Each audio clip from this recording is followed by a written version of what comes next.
Hey, thanks for joining us this morning or afternoon, depending on whereabouts in the world you are.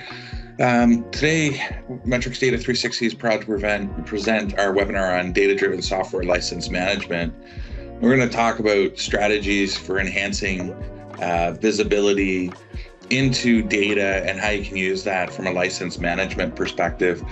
Before I get started, and unfortunately for those of you that are tuning in on YouTube or LinkedIn, you won't be able to ask questions, but anybody that's in the Teams meeting, if you want to ask any questions, please feel free to add those questions either into the chat or into the Q&A section of Teams, and I'll try and answer those as we go. I will leave a couple of minutes or a few minutes at the end to answer a few questions as well. And so before we get started, I wanted to talk about why does this matter, right? And in conversations with a lot of companies, regardless of size, anybody from a few hundred employees all the way up to the largest companies in the world, they're struggling with these sorts of things, right? They're struggling with how complex licensing models are, what it looks like when you move from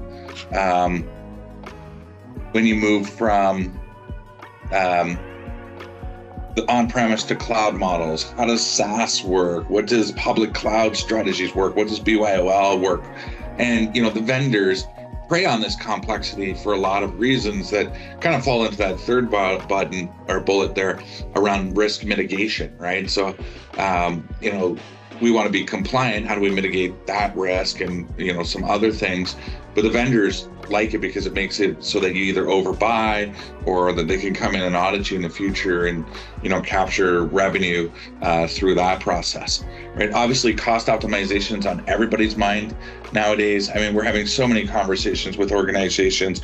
If you look at all the software publishers, I think IBM just announced more price increases on some Red Hat products today. But you look across the board, all the software publishers are raising prices without really raising value, but they're raising prices. And so, cost optimization becomes really, really an important conversation. People are starting on the FinOps journey. If, we won't get into FinOps. I think we're going to run a series actually on FinOps here in the coming weeks. But, everybody's starting down that journey. And the biggest thing in FinOps, or one of the biggest things, is to look at efficient resource allocation. So how do we get data to determine, are we buying the right size? Are we putting those, are we, scaling them and auto provisioning and all that great stuff appropriately? We already talked about vendor audits. But, one of the big things that people are trying to do is really get value realization. And value realization comes through improved decision making. So having data to make better decisions on software licensing.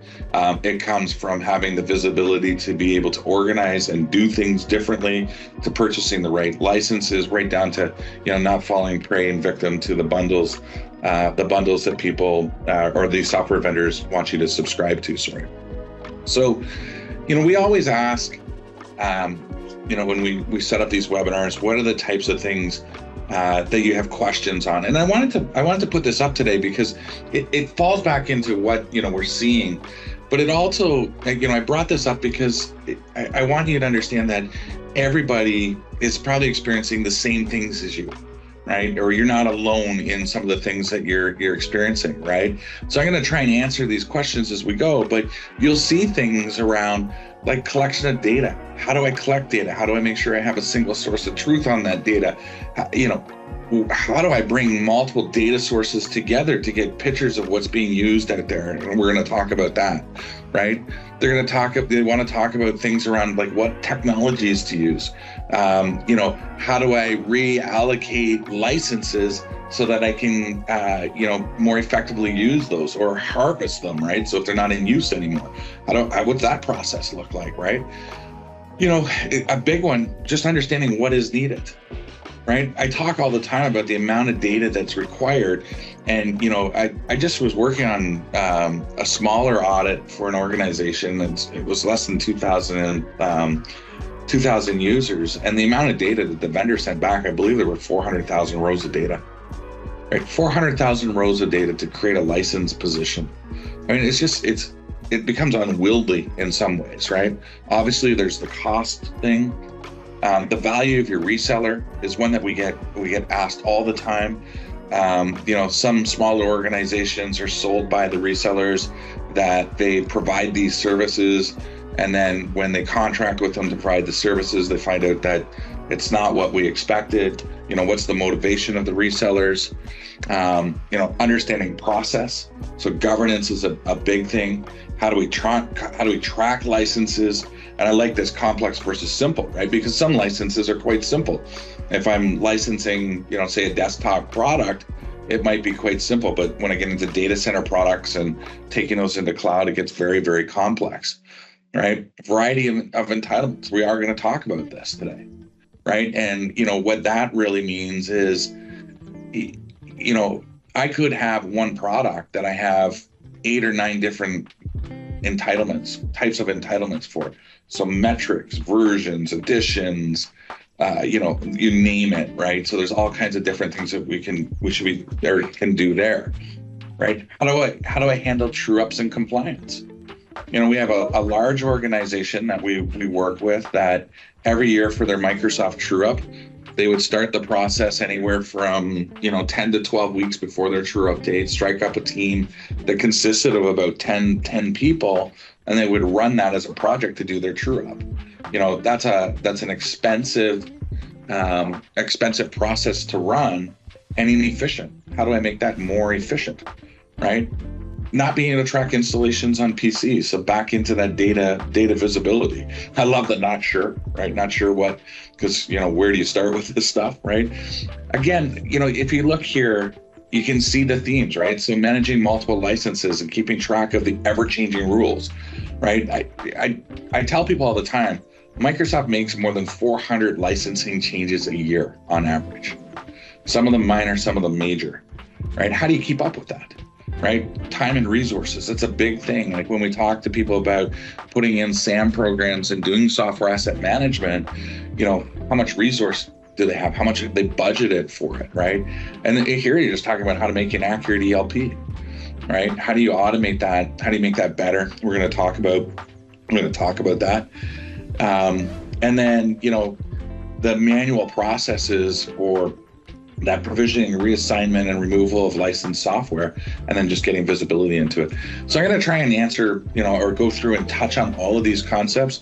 And I'm actually going to do it in one slide today, right? So, this is the one slide, the one slide webinar today. But I've tried to sort of put this into a process, and I'm going to walk through this process with you that sort of starts to talk about how to get better visibility into your data around things like deployments, around entitlements, around contracts, and what sort of the high level program would look like as I'm building this out. Okay. So here is, I should introduce myself. I'm Mike Austin. I'm the CEO and founder of Metrics Data 360. I worked at Microsoft in licensing for about 10 years. I am known to many in the industry as an authority on licensing, and saw things around software asset management and things like that. I've helped contract negotiate over $2 billion in contracts. And my passion really is helping organizations like those of you on the webinar beat the Goliaths that are the software vendors that, I say all the time, at their own game. And it is a game, right? The whole negotiation process, understanding what you needed, is a game. And I'm very passionate about helping organizations win that game. One of the things that I say to organizations all the time is money in your bank account is better than money in Microsoft's, IBM's, or Oracle's, or SAP's, or Salesforce's bank account. And we have to find ways to stop wasting money and giving those guys money that we don't need. So this is the slide that we're going to talk about today. Okay. I am going to start in sort of the left and work my way, the bottom left corner, and then work my way to the right, and then back up and around like in a circle or counterclockwise, I guess that is. And I'm going to talk about what I believe to be automated processes, what I believe to be manual processes. And you'll see here on the left, I've got things that talk about kind of audit defense, and things on the right that talk about contract negotiations. And when you put that all together, this is what I believe software asset management to be. Right? There's other components of software asset management, but this is what I believe the components to be, and this is what I believe the data to be, and this is when we help organizations and go in, so that organization I was talking about that would strike up, true up teams of 10, 12 people, for 10 weeks, why were they able to do it in less than 2 weeks with 3 people this year? And why did, their true ups that they were spending millions of dollars go down to only a couple $100,000 a year? We're going to talk about that today, because I think that's what people want to get, right? And so everything really starts in this bottom left-hand corner, right? And it starts with discovery. Now I put existing tools because I'm going to walk you through and try to walk through as well the sort of process of, going from level 1 to level 4 in software asset management, right? And level 4 is, if you can do everything that I'm about to talk about in this slide today, that's kind of level 4. Level 1 is where you're in complete chaos. You don't have any centralized systems. You're probably doing things in a lot of spreadsheets. You may be even just kind of guesstimating on things. Most organizations probably sit in level 2, where there are some systems, things aren't centralized, they're getting data from multiple sources, that sort of thing, right up to this becomes more or less a fully automated thing, which I think is utopia, that I don't think exists, and I think would be super expensive even if it did exist. Okay, so down here in the bottom left-hand corner, we're going to talk about discovery, right? And so discovery comes from all kinds of different sources, right? And what I mean by discovery is, in the world of software licensing, I need to be able to go out and find information and data. And that information and data is around devices.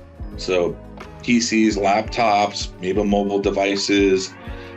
It could even include going into like Internet of Things devices, those sorts of things if we're really going deep into asset management.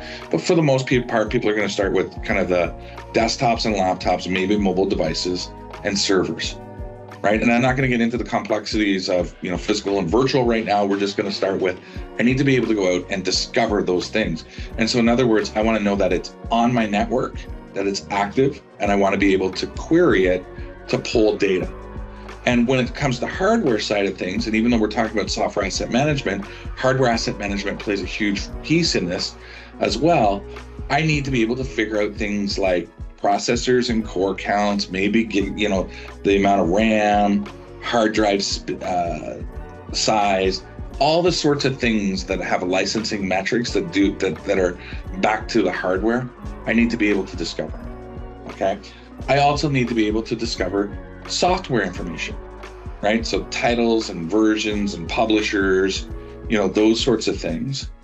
And on the discovery side, I would also put things that maybe aren't what you would consider inventory, right? So if you think of, licenses that are based on user counts, I need to be able to discover users. And how do I do that, right? If you think about license metrics that are based on, say, API calls, I need to know how to discover how many API calls are occurring so that I can see how we're performing against our contract. Now, some of that is simpler things, like if it's an API call, maybe there's a report that I can get from the publisher or the vendor that I can monitor, right? And then maybe I want to go and look and see what's making API calls and how those are occurring to see if there's things that we can do to decrease them. But some of them might be that simple. Others are very, very complicated to get at. Okay.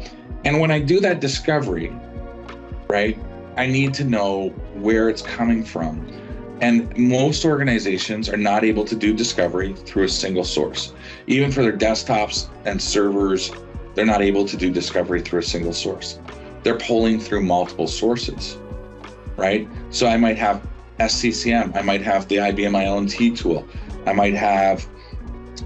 might be pulling discovery information through my antivirus software, right? And their consoles and things like that. So discovery doesn't just happen in one source. In fact, one of our clients that we perform this, a data discovery process for, we pull data from over 151 sources and pull those together for them, right? Because the idea goal is to put that into some form of centralized database or have the ability to centralize it. I say the ability to centralize it because maybe it doesn't necessarily need to be in a centralized database. Could be in a few different systems, but as long as I have the ability to query and pull that stuff together, that's a step towards and a move up on the maturity model. Now, a lot of organizations are trying to use their CMDB as that centralized data source. So ServiceNow, for instance, has become much more popular in the world. Organizations are trying to use that CMDB as their source of data. So they're trying to pull their inventory and push that into their CMDB. Now, a lot of the times they're using it for ITSM and doing CIs and things like that. But the data that you need from a software asset management perspective could all be in there. And I could tap that as a source. And I could use that as my centralized source. Okay. And that's what a lot of organizations try to do. The challenge is, if you just think about some of the things that I just said, I'm getting data from multiple tools. I'm getting data from different types of data, user data, API calls, storage, all that sort of stuff from a licensing metric perspective. How do we understand what the best source of that data is? And this is where we start to move a little bit to the right in this normalization and categorization, of software. I say into a software catalog. I'll speak to that a little bit more here in a couple seconds. But what I'm really saying is what you're trying to do is get those data sources into a centralized place, right? Now, one of the first things you need to do is go out and this becomes complicated, but we're going to talk about this in a simple world today. Okay. Let's just assume I'm able to do everything with SCCM, and I'm putting that SCCM data into ServiceNow, into my CMDB. The first thing that you want to be able to do is look at your data quality, or discovery quality is probably the best way to put it, which is, I know something's active on the network. How do I do that? Come to that in a second. And I have the ability to inventory and query it. And if we think about a Venn diagram, if I'm in level 1, 2, 3, or 4, again, just think of this as maturity levels, right? Level 1, I probably got less than 60%. Level 2, I might be starting to get to 80%. Level 3, I've got 90 to 95% in the middle of that Venn diagram. In other words, we know it's out there and we're able to inventory it. Okay. Now, I'm not talking about what we're inventorying at this point in time. I'm just saying, in this scenario, we know it's out there. SCCM has it in it. In the middle, 95% of what we know is out there is in SCCM. Okay. That's the simple scenario. Now, where does it start with we know it's out there? I always start with Active Directory because that's typically where most people keep their assets. Now, again, we can add complexity. Non-Windows devices might be in an LDAP, and you might have, mainframes and the Internet of, you see, I can continue expanding out the complexity of this, but I want to keep this simple because the concept needs to be simple, and then we need to add the complexity into it. So we're just going to be a pure Windows shop today. Okay. So SCCM is installed on everything. I can go out, I'm going to look at Active Directory. I look at what I believe to be active on the network. Now that can be a challenge in amongst itself, right? But I can go out and I can look and I can go and find AD says that I have 10,000 devices. I've got inventory on 97,000 of them, or they're in SCCM. I'm 97%. I meet that 95% threshold. Okay, that's where you want to get to, right? 90 to 95%. You're never going to get to 100%. These are dynamic environments and things like that. They're always changing. You're going to have stale data. There's all kinds of challenges there, but you want to be in that 90 to 95% range. Okay. Now, I'm going to go back to our customer that had 10 weeks of doing a true up, right? One of their biggest problems, why they had to strike up teams to do their true up, and why most of you on this call have to strike up teams to do true up, is your data quality right there is below that 90 to 95%. And you spend a lot of time going out to try and figure out where and why and what's missing. Okay. And so when we started working with these guys, the first thing that we did is we put in our data quality service, right? We went out and we said, there's 10,000 devices on the network. We've only got inventory on 6,000 of them. So we need to fix this. And then we started working with the teams and we got to 95%. Okay. And that was kind of like checkbox 1, because now we knew that they had the stuff that they needed to do to go and get the troops. At least from we see it in SCCM. Now I'm going to move over into this next column, which is the normalization and categorization. Okay. So let's talk about this. What does this mean? This means when I collect stuff, I have to know that it's correct. and that it makes sense for when I move to the next piece, which is looking at software license metrics. Okay, so what does this mean? This means that I need to have correct versions, editions, publishers. I need to know that the processor counts are correct. I need to understand the core counts. Are they correct? Is hyper-threading involved? All of those sorts of things. So again, I don't want to dive too deep into the complexities, but what I need to be able to do is look at this and say, okay, do I have everything that I need? And is it normalized, right? So let's talk about a couple of things, right? So for instance, if I have a server and I'm collecting the processor and core counts, are they correct? Because I shouldn't trust my inventory source, right? Because sometimes they have false positives. We've seen sometimes where it's like, that's a 36 core machine reporting as 72 cores. Why is that? Right? Lots of reasons that happens. We won't get into those today, but why is that? Because we only needed to be reporting on 36. In a scenario where we have multiple tools, one tool might say 36, one tool might say 72, which is correct.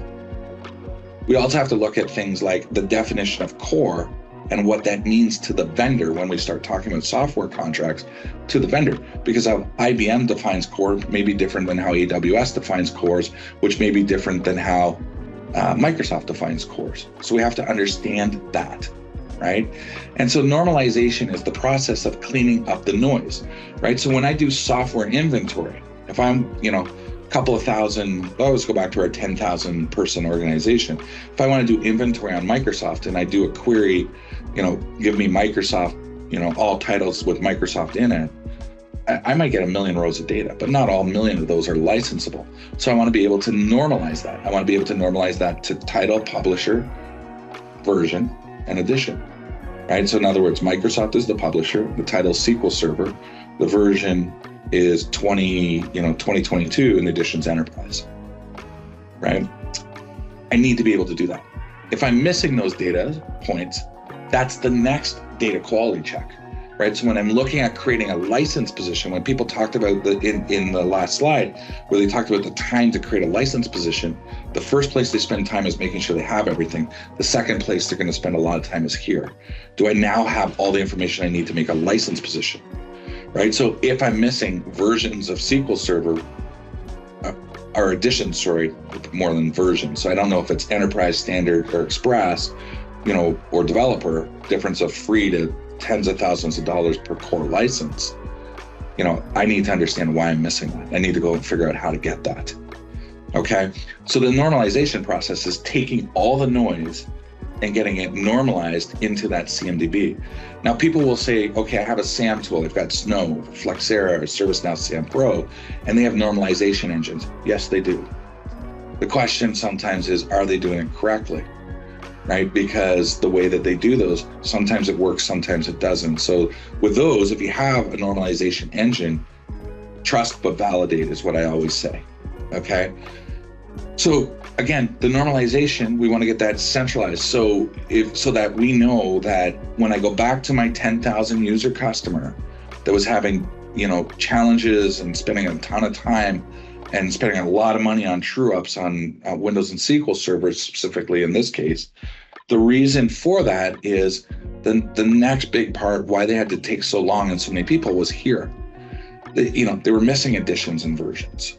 I haven't even talked about guest to host relationships in the VM world, right? Did they have all of that sort of stuff? So again, those are the attributes. So you will hear me talk about attributes that you need from a licensing perspective. It starts with normalization. And so what I mean by that is if I'm going to create a license position for SQL Server, which is the example that we're using today, I need to be able to inventory it. I need to have a high quality, 90 to 95% of the servers and desktops are inventoried so I can go and see it. And then I have to have the attributes needed to license it. So I'm going to need, is it physical or virtual? What's the what's the host that the guest OS resides on? Is it in a cloud like AWS or Azure? I need to know that as well, because there's an impact there potentially from a licensing perspective. Okay. I need to know the edition. I need to know the version. I need to know if licensable components of SQL Server, again, I've got other videos that go through this, but licensable components of SQL Server, like reporting services, integration services, are those installed? Are they on the same on the same instance as the database or not. Because if they're not, then they're licensable. So if you think about all of those, the next data quality piece I need is, do I have all the attributes to make the license position for that product or potentially even for that vendor, right? So if you think about it in this case, now not only do I need to know, is it active and do I have inventory on it? I'm looking at somewhere between 15 and 20 attributes that I need for every single one of those servers to determine a license position. Okay, so the data quality here is, I need to almost be at 100% of my inventory devices that I have these 18 to 20 attributes for. And those need to be filled into my centralized repository, whether that's a CMDB, whether it's a SAM tool, whether it's just a database, whether it's a spreadsheet. You can do it in all of those, right? But the way to compress time is you have to do this, right? And we've got a process and a service offering where we automate this for organizations. So I go back to my client, 10 to 12 weeks. How'd they get it down to 2 weeks? And really, by the way, 2 weeks was us running data, having a meeting, saying this is what we're seeing, them saying, yep, there's just a couple of little things we need to tweak. We would go and tweak those, or we're missing something, let's just go find that. But we were doing that as an ongoing service. That's how they went from 60% data quality to 95%. But we were looking at not just, is it inventory, but we're looking at all these attributes on a regular basis. So every month we're having conversations with them about, these are the things that are missing. Let's get them in there, right? And then if it's something that's not discoverable through the discovery tools, how do we manage that? How do we get it in? How do we make sure it stays in? So for instance, we didn't know it was an enterprise server. How do we get it in? How do we stay there? How do we know what's sitting in AWS versus Azure versus your on-premise data centers? If we don't have the host that a guest is sitting on, how do we get that? How do we then know that it's within the cluster so that if we're doing unlimited VMs, we can do that? So you can see how this complexity comes in. But when you have a system in place where you're looking at this every month and then you're just going to fix it, what ends up happening is they went from the point where they were at 60%. So you think about 10,000 devices. I think they have about 2,000 SQL servers. So they needed 2,000 times 20, so about 40,000 attributes in their system in order to do a license position for SQL. When we first started with them, they were around 20,000. They were like right around 50%. Now on a regular basis, of those 40,000, they're at 37 to 39,000, right? So that's how you compress time, because now, when we then put their license information in our tool and click a button that says calculate a license position, that can be spit out like this. And there's very few assumptions that are being made in that license position at that point in time because they have all the attributes. Now the problem, all of these problems that people brought up, most of them are going to fall into these two categories. And the problem with this is not easy. This is hard, right? This is hard because when you think about multiple data centers, multiple tools, multiple divisions, multiple geographic locations, on-premise, on cloud, right? See how many more attributes we're adding, right? And that we have to be tracking to do this, okay? And as much as anybody wants there to be a single tool that does this, it doesn't exist, right? You're going to, especially in a large enterprise, so you get over a couple thousand users, you're going to have multiple tools that you need to be pulling these sources of data to do this stuff, okay? Now we're moving out of normalization and we're going to move into license metrics. Okay, so what do I mean by license metrics? Right? These are the things where the vendors come and say, here's how you count, right? So license metrics could be user license, device license, processor license, core licenses, all of that sort of stuff, right? So what is that? What's that license type that we're doing? So again, I'm going to go back to SQL. I've got server cal model, I got processors. If I still have some old entitlements, I got core licenses. I've got complexity by, is it in the cloud? Is it out of the cloud? I may need to know if I'm doing server cal, for instance, if internal or external people are accessing how many users. So you start thinking about those sorts of things, right? But if I've done a good job on the left side, the bottom left side here, this is fairly easy because I'm thinking through those attributes that I need to make that license position up front. And I've got that data, right? And once I have that, what I'm going to do is pull in entitlement information, right? So entitlements should be in a database of some sort, centralized. Purchasing system, contract system. Again, this is all over the place, especially M&A, and I get this is not easy to do sometimes. but the entitlement database is where things should be kept, right? So how do I go and figure out how many entitlements I have? I might look for a vendor license statement. So most vendors, you can sort of go to them and say, hey, can you provide a record of everything that you have that we've purchased? You want to look at purchase records, POs, maybe credit cards.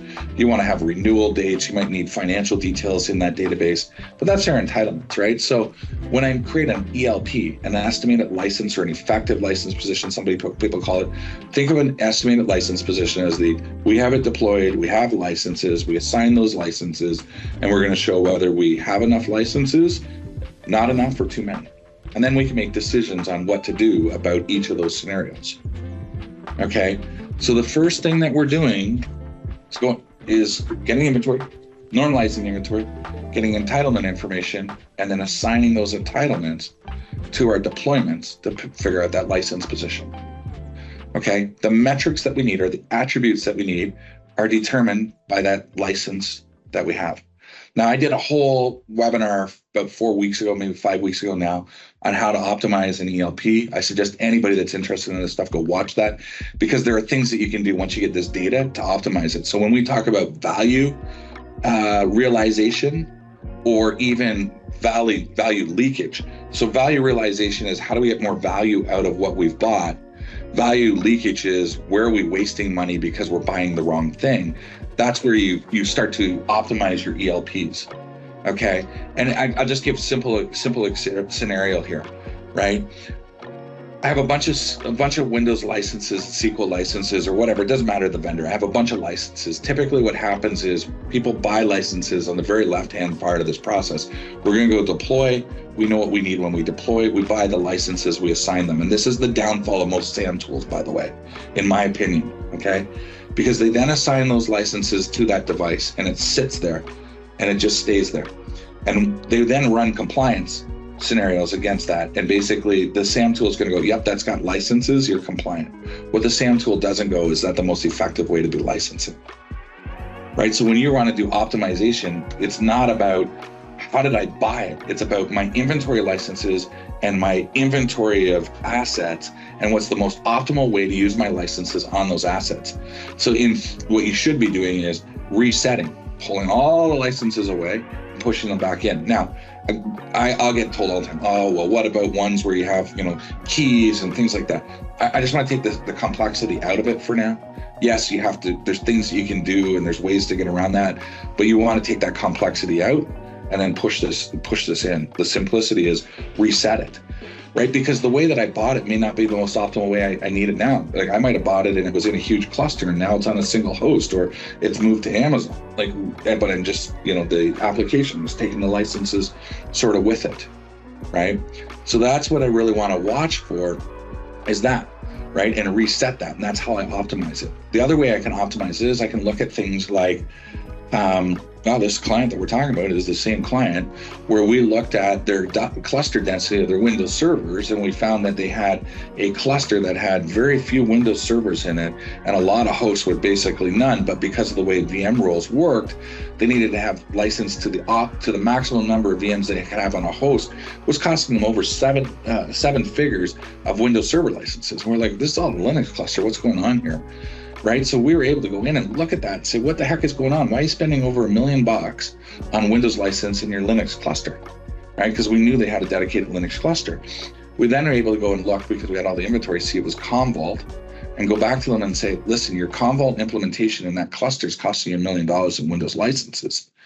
Can you change that to, a Linux version of Commvault? I don't know. I'm not technical. I'm a licensing geek, not a technical geek. Or can you move it over to the Windows cluster? Anyways, long story short, they were able to make a quick configuration change and free up $1 million of licenses. Right? That's how they got rid of 7 figures of true-ups, because now they got a bunch of free Windows licenses.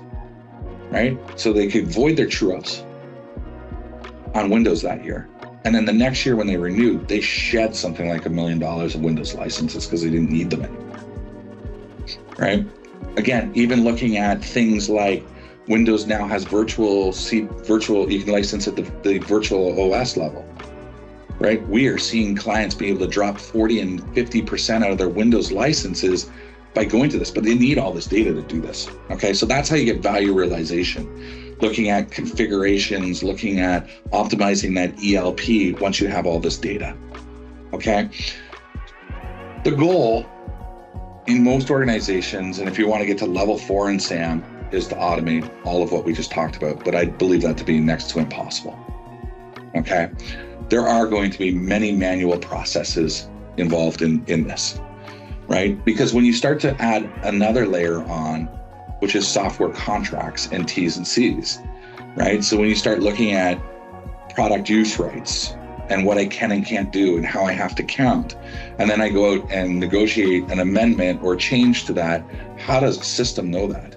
It doesn't. You have to have somebody looking at that sort of stuff, right? And if we talk about value realization in this license metrics area, one of the things you need to do is like understand all the licensing options that are available for that publisher or that product, and make sure that the one that you're buying is still the most effective for you. Because what happens a lot of the time is, you think about it, I've been in this IBM contract for 9 years, and we've been buying this stuff for 9 years.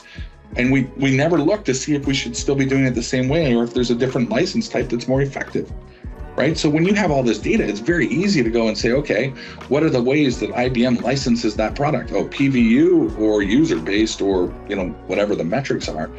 I have all the data, so I can just go and say, okay, if we were to rebuy, what would that look like for us? And I can go out and do that, right? And I can make that decision then on the renewal. Do we continue with the PVU or do we switch? If we have something that is a switch, then maybe I can use that as leverage to avoid the price increases on what we're doing, or to maybe even get better pricing than what we've been paying for the last 2 or 3 years, right? That's how you start to realize value, okay? The other thing about this stuff is you need expertise, right? You need expertise in all the things we just talked about. You need discovery expertise, normalization expertise, software licensing metrics expertise, how to go get entitlements. You need finance people that understand OpEx, CapEx, all that sort of stuff, right? And you need to be able to do demand forecasts, which we're not even going to get into today. But you also need vendor expertise, right? The challenge that I see in most organizations is you look in a big organization and procurement people that are really good at what they do, or vendor management that's really good at what they do.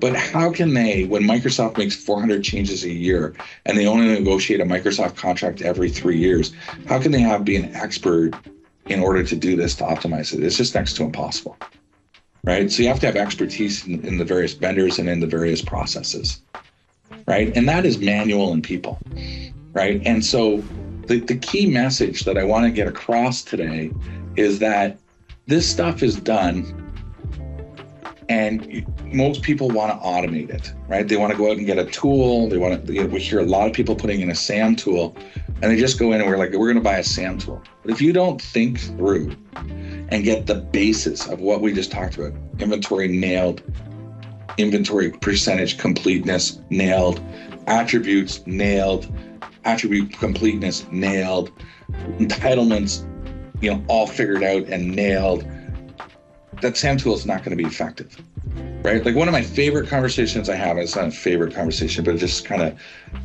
I'll ask people, they're like, we're going to get SAM Pro from ServiceNow because we hear a lot of people getting SAM Pro, and it's going to solve all our problems. We're going to go get the 20-30% Gartner says you can get in putting in software asset management because we bought the SAM Pro licenses. And the first question I ask them is, what is the quality of your data on your CMDB? And they're like, why? Why are you asking that? Because it's not good. They know it, right? And the reason I ask it is that the CMDB gets converted to software licensing tables, which is then how they make license positions. So if you're at 60% data quality in your CMDB, which is not looking at the things that we just talked about, attributes and things like that, necessarily might have some of that in there, you're at minimum 60% data quality to make a license position. It's not going to be accurate. And it's going to be less than 60% because I guarantee it's not got all those, it doesn't have those 20 attributes that we talked about just on SQL Server alone, right? And so that is the process. And so when you talk about governance and program management and things like this is the process that you need to go through in the simplest state anyways, in order to have effective software asset management and really drive costs down. Okay. I'm going to leave it there for today. I know that's a lot to sort of digest. I can go deep on any single one of these sort of conversations, but there's a couple of things that I think, could help. One of the things most organizations struggle with is, where do we even start, right? They don't know if they got good data quality. They might think they do. They're not sure. They might not know what their process needs to be, what their governance needs to be. So today, what we're actually offering is, if anybody is interested, we have a couple of different options here that help people start on this journey and figure out where they should be. The first thing that we have is it's a SAM maturity questionnaire. It's over 100 questions that provides you where you fit on the SAM model for people, systems, and processes at the maturity level. So am I level 1, 2, 3, or 4? Takes a couple hours. We walk through it with you, answer those questions. You end up getting a 30 or 40 page report that comes back and says, here's where your opportunities are. Here's where you're strong today. Here's where you're weak, to start to identify areas you potentially could go in and look for, right? So we'll go through the questionnaire with you. We come back, share the results, do a little bit of a workshop on your opportunities and the areas that you want to look at. We normally charge $7,500 for that, but anybody attending the webinar can get that for $59.99 today. You can just ping us, Mike at metricsdata360.com or info at metricsdata360.com. We'll reach out and talk to you about how you can get this. The other thing that we're doing a lot of now is an IT asset management gap analysis, where we come in. It's an approximately 10-week engagement, but we come in and we look at the stuff that's in this chart, basically, and come back and give you the ideas of where you should be starting, right? So we're going to look at your discovery tool alignment, how that's working, where you sit on that. We're going to look at your data quality reporting, and we're going to look at where you sit on what we call ITAM matrix reporting. And you can see over here on the right, I know it's a little small, but you're going to get an idea of where the short-term opportunities are, what's easier, what's more difficult in the long term, in order to move through that maturity level, right? Because again, I didn't talk about this, but a lot of detail, but there is a SAM maturity level 1, 2, 3, and 4.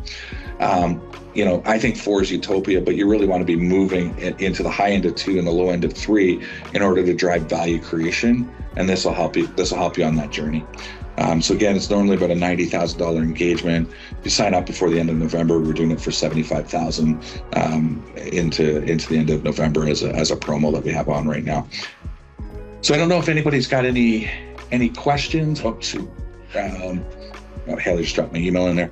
Yeah, so I don't know if anybody has any questions. I don't think I saw any that I missed. But I'll leave the line open here for a couple of minutes. If anybody has any questions, feel free to drop them in the chat. Otherwise, thanks for joining us, and I hope that this was informative today.